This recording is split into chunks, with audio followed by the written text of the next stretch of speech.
අපේ කැපවීම තමයි අපි ඉදිරියට යන්න ගොඩක්ම බලපාන්නේ. ඉතින් ඒ මම අද අත්විදිනවා. ඇත්තටම මම ගාවට එනකොට මගේ ප්‍රී ස්කූල් එකක් විතරයි තිබුණේ. දැන් මේ වෙනකොට මට කවුන්සල් සෙන්ටර් එකයි මගේම කියලා ඇකඩමියක් තියෙනවා, නිපුණ ඇකඩමි.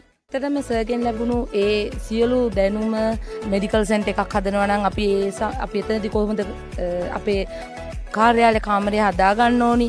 ඒ වගේ සියලු දේවල් මම මගේ ජීවිතයට දැන් එකතු කරගෙන ඒ තුලින් මම මගේ කාර්යාලය දැන් හදලා තියෙනවා. ඉතින් ඇත්තටම සතුටුයි. අපේ කැපවීම තමයි අපි ඉදිරියට යන්න ගොඩක්ම බලපාන්නේ. ඉතින් ඒ මම අද අත්විදිනවා. ඇත්තටම මම ගාවට එනකොට මගේ ප්‍රී ස්කූල් එකක් විතරයි තිබුණේ. දැන් මේ වෙනකොට මට කවුන්සල් සෙන්ටර් එකයි මගේම කියලා ඇකඩමියක් තියෙනවා, නිපුණ ඇකඩමි.